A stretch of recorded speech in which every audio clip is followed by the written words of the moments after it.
পরে আপনার ঘটনায় যাব। আসসালামু আলাইকুম রাসেল ভাই, আমি ইমন, এসেছি নিউজ কার্টুন থেকে। ধন্যবাদ ভাইয়া বছরের শেষ FM ভূত এফএমের এপিসোডে আমাকে আনার জন্য।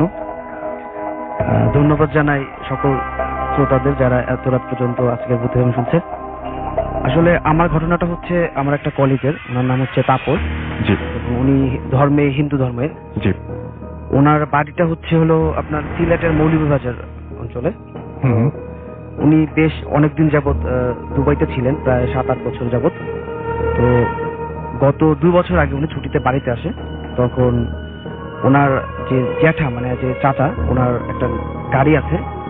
তো ওই রাত্রেবেলা গাড়ি চালিয়ে শেষ করে আসার পরে ওনার জ্যাঠা গাড়িটা ওনার কাছে দেয় যে তুই গিয়া এটা তেল ভরে নিয়ে আয়। তো উনি যেহেতু গাড়িটা চালাতে পারতেন ভালোভাবে, উনি ওইভাবেই নিয়ে বের হলেন। উনি তেল ভরে আসার পথে ওনাদের যে সদর হাসপাতাল, উনি যেটা বললেন, যেটা হাসপাতালের সামনে থেকে আসার সময় উনি একটা ড্রিপ পায়, যে একটা লাশের ড্রিপ, একটা লাশটা নিয়ে যেতে হবে। তো উনি তখন ওনাদের সামনে দাঁড়িয়ে ওনাদের সাথে কথা বলে। তো ওইখানে যারা ছিল অন্যান্য গাড়ি, ওরা কেউ ওই লাশটা নিতে চায়নি, এবং যারাও একটু বলছে তারা অনেক দাম বলছে, যে অনেক বেশি ভাড়া দিতে হবে। তো ওনার যেহেতু নিজস্ব গাড়ি এবং ওনার অতটা সমস্যা হতো না, উনি চিন্তা করছে যে আমার তেলের টাকা উঠলে হলো, তারপরে যা উঠবো এটা আমার, মানে যা পাবেন তাই লাভ। হ্যাঁ হ্যাঁ। তো এই চিন্তা করে উনি মানে মোটামুটি কম দামেই ওনাদের চাইতে উনি নিয়ে নিল। উনি নেওয়ার পরে লাস্টটা গাড়িতে উঠানোর পরে তারপরে ওরা সামনে প্যাসেঞ্জার যারা ছিল ওনাদের সামনে দিয়ে উনি চালানো শুরু করলো। তো বলতে গেলে মানে রিফাল ভাই উনি যেটা আমাকে বললেন যে উনি গাড়িতে অন্য সময় যেভাবে গাড়িটা চালালে যেভাবে যেরকম ভাবে স্পিড থাকে, গাড়িটা চালালে যেভাবে স্বাচ্ছন্দ্য বোধ করেন, ওদিন উনি ওইভাবে করতে পারেন না। মানে লাস্টে উঠানোর পর থেকে গাড়িটা একটু মানে অন্যরকম, স্পিডটা কম ছিল, উনি ওইভাবে চালাচ্ছিল। তো উনি যত ন্যাচারালি ভাবে ভাবলো যে হয়তো বা গাড়ি কোনো সমস্যা হচ্ছে, এই জন্য উনি চালাতে চালাতে কিছু দূর যাওয়ার পরে হঠাৎ করে উনি গাড়ির উপর থেকে প্রচুর পরিমাণে শব্দ পাচ্ছিল। মানে গাড়ির উপরে মনে হচ্ছে কেউ জোরে জোরে টাক দিচ্ছে। আচ্ছা। যেভাবে টাক দিলে শব্দ হয়। তো উনি একটু আতঙ্কিত হয়ে যায়, ব্যাপারটাকে কি হলো। তো উনি গাড়িটা সাইড করে থামালেন। থামানোর পরে গাড়ি থেকে নেমে সব কিছু চেক করতেছে যে কি সমস্যা হলো, আবার উপরে কোনো সমস্যা হলো কিনা যার জন্য শব্দটা হচ্ছে। কিন্তু আশ্চর্যের বিষয় আসলে উনি কিছু খুঁজে পায় না, এমন কোনো সমস্যা ছিল না। তো উনি ভাবলো যে হয়তো বা এরকম কিছু, উনি কিছু একটা ভেবে তারপরে আবার গাড়ি চালানো শুরু করলো। এভাবে চালানোর আর কিছুক্ষণ পরে গাড়ির এবারে যে শব্দটা ছিল বাহিরে, ওই শব্দটা কিন্তু ভিতরে ছিল, মানে ভেতর পুরো জায়গাটা জুড়েই শব্দটা এরকম ছিল। এবার উনি আবার আরেকটু আতঙ্কিত হয়েছে, ব্যাপারটা কি হলো, এত সময় উপরে শব্দ হলো, এবার আবার ভেতর থেকে শব্দটা আসছে। তো উনি এবারও গাড়িটা থামায় এবং যথারীতি আবার চেক করে যে ভিতরে কোনো সমস্যা কিনা, কিন্তু এবারও কোনো সমস্যা ছিল না। এই পর্যায়ে উনি এতটাই আতঙ্কিত হয়ে যায়, ওনার একটা ভাইকে উনি ফোন দেয়, এবং যেটা বলা হয়নি, ওনার ভাইয়ের যে বাড়িটা ছিল ওনার যাত্রাপথের মাঝামাঝি জায়গাতে, এবং ফোন দেয় এবং বলে যে ভাই, আমি তো এরকম একটা লাস্টের ট্রিপ নিয়ে ফেলছি, এখন আমি তো একা আর প্যাসেঞ্জার, আমার এরকম সমস্যা হয়েছে, তুই আয় একটু, আমার ভালো লাগবে। তো ওনার ভাই ওই রাত্রেবেলা, তো উনি বের হয়ে ওনার ওইখানে আসে এবং ওনার সাথেই আসে, এবং ভাই ওনাকে অভয় দেয়, সমস্যা নেই, আমি আসি, তুই চালা। তো উনি চালাচ্ছে হঠাৎ করে উনি গাড়িটা ডানে বাঁক নিচ্ছে, মানে দুটো রাস্তা দেখতে পায় উনি ডানে বাঁক নিচ্ছে। নেওয়ার সাথে সাথে ওনার ভাই বলছে, কই যাস, কি করস? কারণ উনি সাথে সাথে গাড়িটা হার্ট ব্রেক করে এবং বলে কি হয়েছে? এখন বলে তুই কোথায় যাচ্ছিস? এদিকে তো তোর খাত। বলে কি বলেন, এটাকে তো রাস্তা দেখতেছি, এটা তো রাস্তা, ডানে রাস্তা হচ্ছে। তো ওনার ভাই বলে যে ওইটা রাস্তা না, ওটা ছিল খাত। কিন্তু উনি দেখতে পাচ্ছিল যে ওইটা রাস্তা। তো এইভাবে গাড়ি করে ওনারা আবার, যেহেতু হিন্দু ধর্মে ছিল, ওনাদের ধর্মীয় যত মানে যে সব কিছু পাঠ করা যায় এগুলো পাঠ করে আবার গাড়ি চালানো শুরু করে, এবং যাত্রা পথে প্রায় যাত্রার শেষ পর্যায়ে ওইভাবে তো চলতেছিল, মাঝে মাঝে শব্দ হচ্ছিল, অনেক ভয়ে ভয়ে চালাতে হঠাৎ করে ভাই ওই যাত্রা পথে একটা মাজারের কিছুটা সামনে ওনারা ওইখানে গিয়ে স্টার্ট অফ হয়ে যায়, গাড়ির স্টার্ট অটোমেটিক অফ হয়ে যায়। তো অফ হয়ে যাওয়ার পরে ওনারা বারবার চেষ্টা করতেছে, তো আর স্টার্ট নিচ্ছে না গাড়ি।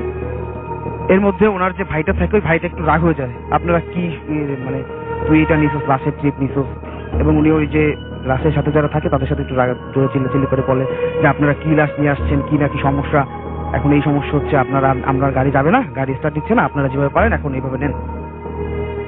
তো এরপরে যে যারা ওনাদের যাত্রী ছিল, লাশের সাথে যারা ছিল, ওনাদের কাছাকাছি ছিল প্রায়, তো ওনারা তখন অন্য একটা ব্যবস্থা করে ওনাদের এলাকা থেকে একটা গাড়ি আনা, ওইটাই নেওয়ার ব্যবস্থা করে, এবং ওনারা যথারীতি ওইখানে গাড়িটা থাকে, কিন্তু ওনারা ওই লাস্টটা নামানোর পর স্টার্ট দিচ্ছে কিন্তু গাড়ির স্টার্ট নিচ্ছে না। এরপর ওনার ভাই গাড়ির ভেতরে খোঁজাখুঁজি করে একটা তাবিজ পায়। তো ওই তাবিজটা ফেলে দেওয়ার পরে আশ্চর্যজনকভাবে রাসেল ভাই গাড়িটা তাবিজটা ফেলে দেওয়ার পরে যে স্টার্ট নেয় একদম ফার্স্ট কিকে স্টার্ট হয়ে যায়, আচ্ছা। গাড়ির স্টার্ট হয়ে যায়। তো ওনারা ওইখান থেকে ওই রাত্রে ভয় পাওয়ার পরে ওইভাবেই চলে আসে, যে যা হইছে হইছে, ওনারা চলে আসে। এবং ওই যে তাপস ভাই ওনার বাড়িতে আসার পরে রাত্রে উনি গাড়ি রেখে ওনার চাচাকে আর কিছু জানায় না, উনি যথারীতি গাড়িটা রেখে উনি ঘুমায় পড়ে এবং রাত্রেবেলা ওনার প্রচন্ড জ্বর আসে ওই ভয় থেকে। তো সকালবেলা ওনার চাচা ওই গাড়িটা নিয়ে বের হয়, যথারীতি যেরকম বের হয় সারা প্রতিদিন। উনি বের হওয়ার পরে গাড়িটা উনি চালাতে চালাতে হঠাৎ করে কোনোভাবে একটা সমস্যা হয়ে ব্রেক ফেল হয়ে ওর দিকে একটা গাছের সাথে গিয়ে ধাক্কা লাগে গাড়িটা, মানে যেটা ওনার কন্ট্রোল ছিল না, হঠাৎ করে গাড়িটা কন্ট্রোলের বাইরে চলে গিয়ে একটা গাছের সাথে ধাক্কা খায়। এটার পরে ওনার চাচা একটু অন্যরকম আতঙ্কিত হয়েছে, ব্যাপারটা কি হইলো, আমার তো গাড়ি চালানোর লাইফ এরকম কোনো সময় কিছু হয় নাই, আজকে হঠাৎ এমন কেন হলো। তো উনি এরপরে চলে আসে তাপস ভাইয়ের কাছে, ওনাকে জিজ্ঞেস করে এসে তুই গাড়িতে কি করছো, কোথায় নিয়ে গেছিলি, গাড়িতে কি হয়েছে বল, আজকে আমি এতদিন যাবত গাড়ি চাইলে আমার গাড়িতে কোনো সমস্যা নাই, আজকে কেন এইটা হয়েছে বল কি করছিস। তো জেরার মুখে উনি বলে ফেলে যে এরকম এরকম আমি লাস্ট দিচ্ছিলাম গাড়িতে, তারপরে এরকম সমস্যা হয়েছে, তারপরে স্টিয়ারিং অফ হয়ে গেছিল লাস্টে, এটা বলে। তো বলার পরে ওনার চাচা ওনাকে অনেক বকাবকি করে যে এটা আমি চাকরিটা নিয়ে তুই এখানে কেন লাশ নিছিস, জানিস এখন এই গাড়িতে একজন নিবেই, একজনের প্রাণ নিবেই, এই গাড়ি আর রাখা যাবে না। তো এটা বলে ওনার চাচা ওই থেকে ওই গাড়িটা কিছুদিন যাবত মানে উনি বেচার জন্য লোক খুঁজতে থাকে এবং ওই গাড়িটা চালাচ্ছিল না। দেন কিছুদিন পরে ভাই একটা গাড়িটা বিক্রি করে ফেলে, মানে খুব সহজলভ্যে, যখন মানে ওরকম ভাবেই করে উনি মানে তাড়াতাড়ি যত তাড়াতাড়ি গাড়িটাকে ছাড়ানো যায় এই হিসাব করে গাড়িটা তাড়াতাড়ি বিক্রি করে ফেলে। এবং সবচেয়ে আশ্চর্যজনক বিষয় ভাইয়া যেটা ওনারা জানতে পারে যে ওনাদের থেকে যে গাড়িটা নেয়, যে ক্রয় করে, ওই গাড়িটার মালিক যে ক্রয় করে ওনার ছেলে ওই গাড়িটা ড্রাইভ করতে ছিল কোনো সময়, এবং ওনার ছেলের সাথে দুইটা ফ্রেন্ড ছিল, এবং ওনারা তিনজনই ওই গাড়িটা কেনার কিছুদিনের মধ্যেই একটা অ্যাক্সিডেন্টে তিনজনই একসাথে মারা যায়। এবং যেটা আসলে সবচেয়ে আশ্চর্যজনক লেগেছিল, যেটা ওনার জিয়া সাহেব বলেছিল যে এই গাড়িতে এখন কারো না কারো লাইফ নিবেই, ঠিক আছে, এরকম একটা ওনার ধারণা ছিল, এবং ওনাদের এই ধারণাটা সত্যি হয়ে যায়। আর উনি এটাই আমার কাছে বলে যে ভাই আসলে যদি এটা আমাদের কাছে গাড়িটা থাকতো হয়তো বা এই সমস্যাটা আমাদের সাথে হইতে পারতো, হয়তো বা কেউ না কেউ আমাদের জীবন চলে যেত, কিন্তু কারো না কারো তো প্রাণ দিতে হয়েছে, সেটাই সবচেয়ে বড় কথা। থ্যাংক ইউ সো মাচ আপনার ঘটনার জন্য, আপনাকে অনেক ধন্যবাদ। আমরা চলে যাব আমাদের পরবর্তী অতিথির কাছে এবং তার কাছ থেকে আমরা আরো একটা ঘটনা শুনে আসবো। হ্যালো লিসেনার, হ্যালো রাসেল ভাই, সবাইকে আসসালামু আলাইকুম, সবাইকে নতুন বছরের শুভেচ্ছা। আমি মোহাম্মদ শামীম কবির, আমি বনানী থেকে আসছি। ঘটনাটা হয় আমার গ্রামের বাড়িতে। আমার গ্রামের বাড়ি হচ্ছে সাতক্ষীরা জেলা কালীগঞ্জ থানা। ঘটনাটা হয় মূলত আমার ওইখানেই। ঘটনাটা হয় 2006 থেকে 2007 সালের দিকে। আমি যখন ক্লাস 4-এ পড়ি তখন থেকে আসলে আমার সাথে জিনিসটা শুরু হয়। শুরুটা হয় ওই দিন মেবি বৃহস্পতিবার ছিল, আমাদের স্কুল তো হাফ ডে হয় বৃহস্পতিবারে। তো ওই দিন প্রচন্ড আকারে বৃষ্টি হচ্ছিল আর কি স্কুল শেষে। তো আমি একা আসতেছিলাম ছাতা নিয়ে আর কি। তো স্কুল থেকে আমার বাড়ির মাঝামাঝি এলাকায়, মানে মাঝামাঝি রাস্তায় একটা বাগান আছে, ওই এলাকাটা সবাই একটু আর কি ভয় পায়, মানে একা যাইতে একটু ভয় ভয় লাগে, কারণ ওই জায়গাটা একটু অন্ধকার মতো আর কি। তো আমি আসতেছি, হঠাৎ বৃষ্টি হচ্ছে খুব জোরে, রাস্তার উপরে প্রায় 4 রঙের মতো পানি জমে আর কি চলে যাচ্ছে রাস্তার উপর দিয়ে। তো আমি হঠাৎ যখন ওই বাগানের মাঝামাঝি জায়গায় আসি, হঠাৎ দেখতে পাই ওই রাস্তাটা ছিল ইটের রাস্তা। ঠিক ইটের রাস্তার মাঝখানে একটা ইটের ছোট্ট একটা টুকরা পড়ে আছে, যেটা কিনা পুরাটাই শুকনা। আচ্ছা, সব থেকে আজব বিষয় হচ্ছে যে আমি যখন ওই ইটের সামনেটা দাঁড়াই, আমার পায়ের উপর দিয়ে পানি চলে যাচ্ছে, কিন্তু ওই ইটের গায়ে সামান্য পরিমাণ পানির ছাপ নাই, পুরোটাই শুকনা। তো আমি জিনিসটা দেখে অনেক আজব হয়ে যাই, দেখতে থাকি যে আসলে জিনিসটা কি। এটা তো ভিজে যাওয়ার কথা, যেহেতু ইট পানি লাগলে অর্থাৎ পানিটা চুষে নেয় এবং জিনিসটা একটু ভিজা ভিজা হয়ে যায়, কিন্তু এটা পুরোটাই শুকনা। তো আমি জিনিসটা অনেকক্ষণ যাবত এখানে দেখতে থাকি, কিন্তু ওর পাশ দিয়ে পানিটা চলে যায়, ওর গায়ে পানিটা আর কি টাচ হয় না। পরে আমি দেখতে দেখতে আমার মতো আমি পাশ দিয়ে হেঁটে চলে যাচ্ছি, কিন্তু যতই হাঁটতেছি আমার পথই ফুরাইতেছে না বা শেষ হইতেছে না। ওইখান থেকে আমার বাসার দূরত্ব হাইস্ট 5 মিনিট, কিন্তু আমি অলমোস্ট আধা ঘন্টা হেঁটে গেছি, কিন্তু আমি ওই এরিয়াটাই পার করতে পারতেছি না। তো আমার বরঞ্চ কষ্ট হচ্ছে এবং মনে হচ্ছে পিছন থেকে কেউ আমাকে যেন টান দিয়ে ধরে রাখছে বা কেউ আমাকে ধরে রাখছে, এমন টাইপের একটা আমি অনুভব করতেছি, কিন্তু আমি পিছন দিকেও ফিরতে পারতেছি না বা সামনের দিকেও আগাইতে পারতেছি না। তো এমন এক পর্যায়ে হঠাৎ পিছন থেকে কোন একজন কেউ হয়তো ওই পথ দিয়ে আসতেছিল, হঠাৎ যখন আমার পাশে এসে আমাকে বলে কি ব্যাপার তুমি এখানে এমন কি করতেছো, দেন তখন আমি আগে থেকে স্বাভাবিক পর্যায়ে ফিরে আসি, তখন আমি বাসায় চলে আসি। তো এই বিষয়টা আমি অবশ্য কারোর সাথে কোনো কিছু শেয়ার করি নাই, জাস্ট ওটা হয়ে গেছে। এর আরো 7 থেকে 8 দিন পরে আমি সেম টিফিনের করতে আসছি বাসায়, খাওয়া দাওয়া করে আমি আমার এক ফ্রেন্ড আবার স্কুলের দিকে রওনা দিচ্ছি। তো ওইটার সেম যে ঘটনাটা ঘটছিল ওর কিছু আগে আর কি একটা কবরস্থান আছে, মানে কিছু কবর আর কি, কবরের ওইখানে একটা জবা ফুল গাছ আছে। তো আমি হঠাৎ দেখতে পাই যে জবা ফুল গাছের নিচে একটা ছাগল দাঁড়াইয়া মানে ওই জবা ফুল গাছ থেকে পাতা খাইতেছে আর কি। তো আমি জিনিসটা দাঁড়ায় দেখি এবং অবাক হয়ে যাই, এবং সব থেকে আশ্চর্যজনক বিষয় হচ্ছে যে ওই ছাগলটা ছিল অনেক বড় আর কি, একটা রাম ছাগল। ওর কালারটা ছিল সাদা আর মানে ড্রাকাটা কালো, কিন্তু ওই ছাগলটা এত বড় ছিল যে আমি লাইফে আজ পর্যন্ত ওই রকম আর কি একটা গরু আমি দেখি নাই। আচ্ছা, তো আমার সাথে যে ফ্রেন্ড ছিল ও তো হাঁটতে সামনের দিকে প্রায় আগায় গেছে, আমি ওখানে দাঁড়াই আর কি জিনিসটা দেখতেছি। ও কিছু দূর যাওয়ার পরে যখন ওকে মানে আমার পাশে পাচ্ছে না, ও দেখে যে আমি পিছিয়ে দাঁড়ায় আছি, তো আমার এখানে চলে আসছে। তো বলতেছে কি ব্যাপার তুই এখানে দাঁড়ায় আছিস কেন? তো আমি বলতেছি যে দেখ এই যে জবা ফুল গাছের নিচে একটা ছাগল পাতা খাইতেছে।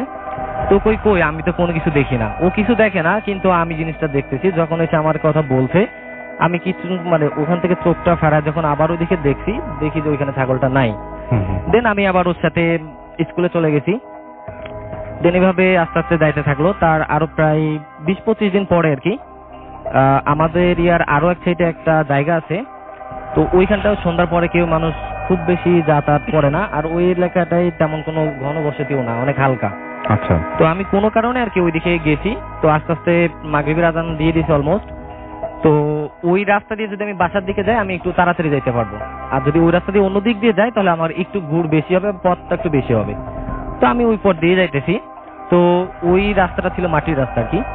মাটির রাস্তার সাথে একটা তেঁতুল গাছ আছে। তেঁতুল গাছটা অনেক বড় এবং অনেক ঝাপটানো আর কি, মানে অনেক পাতা বেশি বা ডালপালা বেশি এমন টাইপের। তো আমি যখন ওই তেঁতুল গাছের নিচ পর্যন্ত আসি আর কি সাইকেল চালায়, তখন দেখতে পাই যে ছোট একটা বাচ্চা আর কি ওই তেঁতুল গাছের নিচে বসে কাঁদতেছে আর কি। বাচ্চাটার বয়স কত হবে, 3 থেকে 4 বছরের মাঝামাঝি। তো ওই বাচ্চাটা ছিল আর কি পুরাটা যে ছোট বাচ্চারা যেমন থাকে জামা কাপড় ছাড়াই, এবং উনি কাঁদতেছে, মা করে কাঁদতেছে, এবং কান্নাটা বেশি একটা সাউন্ডটা জোরেও না, স্লোলি আর কি। তো ছোট বাচ্চা দেখে তো সবারই একটু ইয়ে হয় যে এত বাচ্চা মানে ছোট একটা বাচ্চা কাঁদতেছে, সবার তো একটু ইয়ে ভিতরে ফিলিং কাজ করে। তো আমি দাঁড়ায় খুঁজতেছি যে এত ছোট একটা বাচ্চা কাঁদতেছে, এর মা আশপাশে আছে কিনা, কিন্তু আশপাশে তো কোনো বাড়ি নাই যে কাউকে খুঁজে পাবো। তো আমি আশপাশ দেখতেছি কেউই নাই, শুধু বাচ্চাটা কাঁদতেছে। তো আশপাশে কাউরে আমি পাইলাম না। 5 মিনিট মতো থাকার পরে আমি চিন্তা করলাম যে মাগরিবের নামাজে মনে হয় পড়বে বা হয়ে যাবে এমন টাইপের, অন্ধকার হয়ে যাচ্ছে, ঝাপসা ঝাপসা দেখা যাইতেছে। তো এই সময় এই বাচ্চা কাঁদতেছে, আর এই টাইপের বাচ্চার কেউ তো বাপ মা একা ছেড়ে দিবে না। তো এইটা ভেবে আমি ওখান থেকে চলে যাচ্ছি আর কি। আমি তারপর আগে শুনছি যে ওই এরিয়া বা ওই জায়গাটা অনেক খারাপ, সেহেতু আমি চলে আসি। মাথার ভিতরে আমার জিনিসটা কাজ করছে, আমি সাইকেলে উঠছি যে বাসার দিকে আমি চলে যাব। ঠিক যখন সাইকেলে উঠছি আর কি, যে সাইকেলে প্যাডেলটা পাক দিব বা চালাবো প্রিপারেশন নিতেছি, হঠাৎ করে দেখি যে ওই মানে কান্নার সাউন্ডটা টোটালি অফ হয়ে গেছে। তো আমি কাজ করলো যে আমি তো দেখি সে বাচ্চাটা কাঁদতেছে না কেন। তো আমি পিছন দিকে তাকালাম দেখার জন্য, কিন্তু সেই বাচ্চা যেখানে বসে ছিল ওইখানে সেই বাচ্চাটা নাই। ওইখানে আমি একটা জিনিস দেখতে পেলাম, যে একটা ঝুলন্ত জিনিস, যেমন কোন একটা জিনিস ঝুলায় রাখলে যেমন থাকে এমন টাইপের একটা ঝুলতেছে। অবশ্যই সেটা পা, কিন্তু সেই পাটা অনেক সরু আর কি, চিকন ঝুলতেছে। তো আমি ওই জিনিসটা দেখে আমি কাজ হলো যে আমি উপর পর্যন্ত দেখি। তো মাটি থেকে একটা ডাল ছিল উপর দিকে, মানে রাস্তার উপর দিয়ে, সেটা প্রায় 10-15 ফিট উপরে আর কি। তো আমি যখন ওই ঝুলন্ত পাটা দেখলাম, আমি আস্তে আস্তে উপরের দিকে তাকাইলাম আর কি। তো তাকাইতে তাকাইতে দেখি, যখন ওই যে ডাল বরাবর দেখি যে সাপ যেমন পেঁয়াজ দিয়ে ডালের ভিতরে থাকে, ঠিক ওই বাচ্চাটার গলাটা একটা পেঁয়াজ দিয়ে ডালের মানে টোটালি পেঁয়াজ দিয়ে আমার দিকে তাকায় আছে, এবং মুখটা একেবারে চিকন। আপনি নিজের চোখে দেখেছেন? এটা আমার নিজের চোখে দেখা, যেটা দেখার জন্য কিনা আমি আসলে নিজেই প্রস্তুত ছিলাম না, বা এমন জিনিস দেখতে হবে আমি হয়তো কখনো কল্পনাও করি নাই। তো আমি যখন ওর মুখের দিকে তাকাই, ও আমাকে আর কি একটা বিশ্রী ভাবে একটা হাসি দেয়, যেটা দেখার পরে আর কিনা আমি আর আসলে ঠিক থাকতে পারি নাই। আমি সাইকেলটা কোনোভাবে আর কি চালাই, কিভাবে চালাই বাসা পর্যন্ত আসছে সেটা আমি নিজেও জানি না, বাট ওখান থেকে আমার বাসার দূরত্ব হয়তো সাইকেল যদি চালে 2-3 মিনিট বা 4 মিনিট লাগবে। কোন রকম আমি বাসা পর্যন্ত আসার পরে আমি বাসার উঠানে এসে অলমোস্ট পড়ে গেছি আর কি।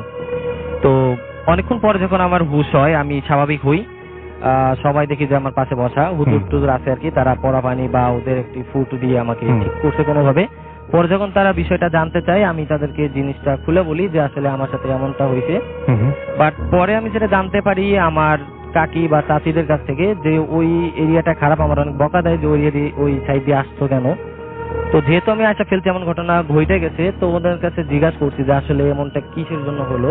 তোমরা বললো অনেক আগে নাকি এখানে একটা ঝামেলা হয়, এটা প্রথম ঘটনা সেটা না, এর আগেও এখানে এই সেম ঘটনাটা হয়, সন্ধ্যার পরে ওই বাচ্চাটাকে কাঁদতে দেখা যায়। কিন্তু অনেক আগে নাকি ওই রোড দিয়ে একজন লোক আসতেছিল যাকে কিনা ওই সেম পরিস্থিতির শিকার হয়েছিল উনি, এবং ওনাকে কোনোভাবে আর কি মেরে ফেলা হয়েছিল, কারণ ওনার গলায় আর কি যে হাত দিয়ে মেরে ফেলে যে একটা ড্রাপ পাওয়া যায় এইটা পাওয়া গেছিল। তো হয়তো কোনো কারণে হয়তো আমি ওই জিনিসটা থেকে বেঁচে ফিরে আসছি। এখানেই শেষ নয়, আমার হয়তো এই জিনিসটা মাঝে মাঝে আমার সাথে বেশি হতো, কারণ ওই সময় আমার ফ্যামিলি আমি একটা মাত্র ছেলে ছিলাম, আমার আর কোনো ভাইও ছিল না, বোনও ছিল না। তো তারপর আমাদের যেহেতু আমাদের বাসা সাতক্ষীরা ওদিকে জানেন যে সবাই চিংড়ির জন্য অনেক বিখ্যাত, তো সবাই কম বেশি আর কি মাছ চাষ করে, তো তথারূপ আমাদেরও একটা ক্ষেত ছিল। তো আমাদের আবার একটা ছোটখাটো দোকানও এটা ছিল। কি আরেকটা ঘটনা বলছেন? এটা আরেকটা। না আরেকটা না, একটা তো শেষ করে ফেলেছে, এটা কি শেষ? হ্যাঁ, এটা শেষ। থ্যাংক ইউ সো মাচ, আপনার ঘটনার জন্য আপনাকে অনেক ধন্যবাদ।